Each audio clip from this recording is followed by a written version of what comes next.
Welcome back. ఇక కాసేపట్లో కేసీఆర్ అధ్యక్షతన తెలంగాణ భవన్లో బీఆర్ఎస్ ఎల్పీ బీఆర్ఎస్ రాష్ట్ర కార్యవర్గ సమావేశం జరగనుంది. ఇప్పటికే తెలంగాణ భవన్కు కేటీఆర్, హరీష్ రావు, బీఆర్ఎస్ ఎంపీలు, ఎమ్మెల్యేలు, జిల్లా పార్టీ అధ్యక్షులు చేరుకున్నారు.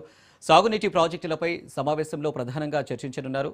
పాలమూరు, రంగారెడ్డి ఎత్తిపోతల పథకానికి కేంద్ర, రాష్ట్ర ప్రభుత్వాలు నీటి కేటాయింపులు తగ్గించడంపై కూడా చర్చించనున్నారు.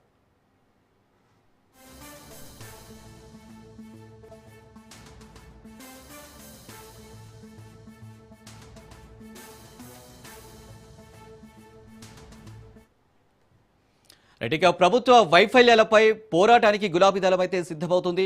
ఈ మేరకు ఉద్యమ కార్యాచరణ రూపొందించనున్నారు. ఇక నీటి కేటాయింపులపై ఉద్యమం చేయాలని కేసీఆర్ నిర్ణయించారు. నీటి వాటాలు తగ్గించుకునేందుకు సమావేశంలో కార్యాచరణ ప్రకటించనున్నారు. అలాగే భవిష్యత్తు కార్యాచరణపై పార్టీ శ్రేణులకు కేసీఆర్ దిశానిర్దేశం చేయనున్నారు. సాయంత్రం 6 గంటలకు కేసీఆర్ ప్రెస్ మీట్లో వివరాలు వెల్లడించనున్నారు. ఇక కేసీఆర్ మీటింగ్కి సంబంధించి మరిన్ని డీటెయిల్స్ మా ప్రతినిధి సైదులు తెలంగాణ భవన్ నుంచి లైవ్లో అందిస్తారు. సైదులు, ఏంటి సిచ్యువేషన్? ఇంకా ఎంత సమయం పట్టే అవకాశం ఉంది కేసీఆర్ రావడానికి?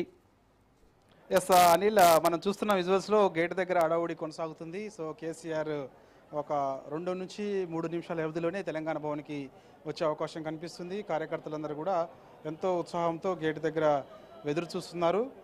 ఓన్లీ ఎమ్మెల్యేలని, ఎమ్మెల్సీలని, ఎంపీలని, కార్పొరేషన్ చైర్మన్లు మాత్రమే లోపలికి పంపిస్తున్నారు. మిగిలిన కార్యకర్తలని ఎవరిని కూడా లోపలికి పంపించడం లేదు. కాకపోతే తెలంగాణ భవన్కి 4 నెలల తర్వాత కేసీఆర్ వస్తున్న నేపథ్యంలో ఎంతో ఉత్సాహంతో కార్యకర్తలందరూ కూడా అక్కడ ఎదురు చూస్తున్నారు. చాలామంది వివిధ జిల్లాల నుంచి కూడా కేసీఆర్ రాకతోటి కేసీఆర్ వస్తున్నారని తెలిసిన నేపథ్యంలో వారందరూ కూడా ఉదయం 9 గంటలకే తెలంగాణ భవన్కు చేరుకున్నారు. వారందరూ కూడా గేట్ దగ్గరే ఉన్నారు.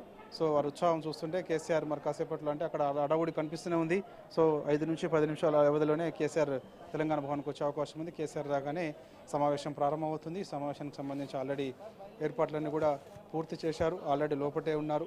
సమావేశం లోపల బీఆర్ఎస్ వర్కింగ్ ప్రెసిడెంట్ కేటీఆర్తో పాటుగా మాజీ మంత్రులు హరీష్ రావు, మాజీ మంత్రి జగదీష్ రెడ్డి, మాజీ మంత్రి నిరంజన్ రెడ్డి, మాజీ మంత్రి ప్రశాంత్ రెడ్డి, మాజీ మంత్రి సత్యవతి రాథోడ్, పువ్వాడ అజయ్ కుమార్, జోగు రామన్న, ఇప్పుడు ఉన్నటువంటి ఎమ్మెల్యేలు అందరూ కూడా ఈ సమావేశానికి హాజరయ్యారు. మాజీ మంత్రి సబితేందర్ రెడ్డి వీళ్ళందరూ కూడా సమావేశానికి ఆల్రెడీ హాజరయ్యారు. సమావేశం హాల్లోనే వారందరూ కూడా కూర్చున్నారు. సో కేసీఆర్ రాగానే వెంటనే లోపలికి వెళ్ళగానే ప్రొఫెసర్ జయశంకర్ విగ్రహానికి నివాళులర్పిస్తారు.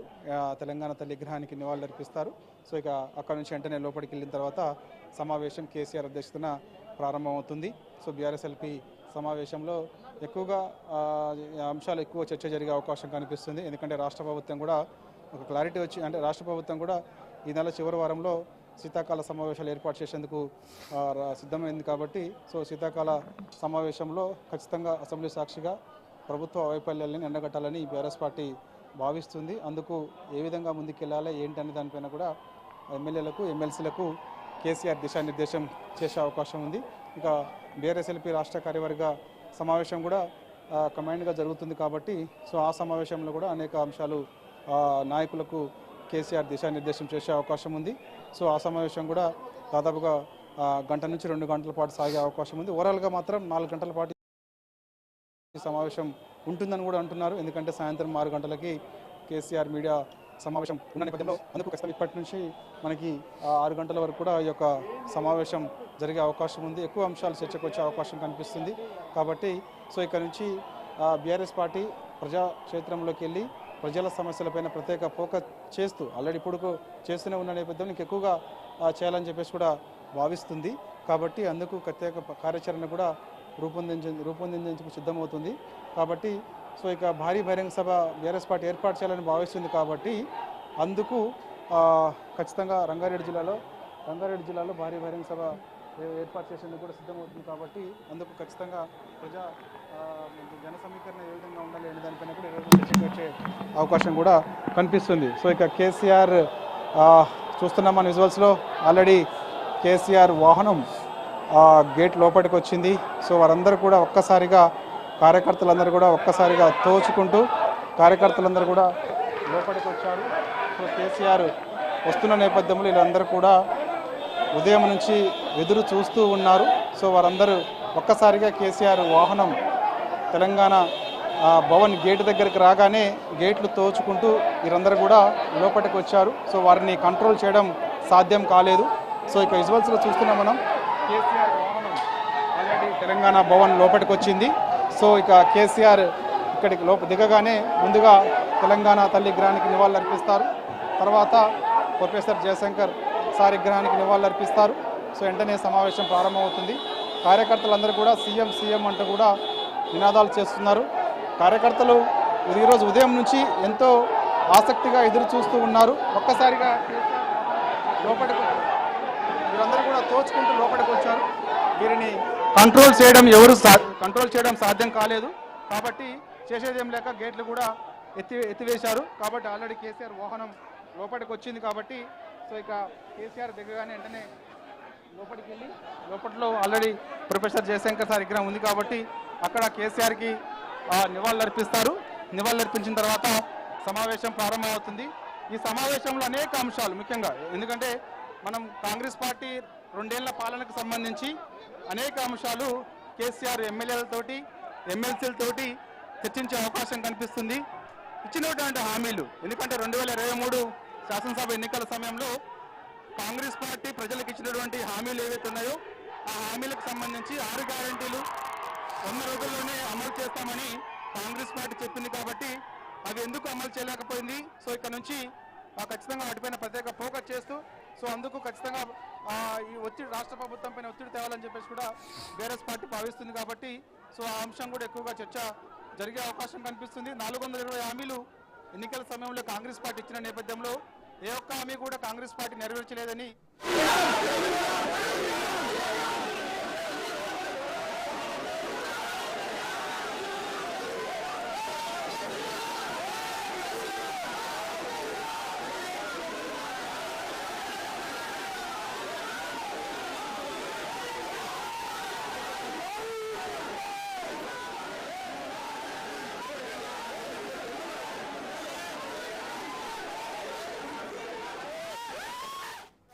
అడ్డుకోవాలని చెప్పేసి కూడా బీఆర్ఎస్ పార్టీ భావిస్తుంది.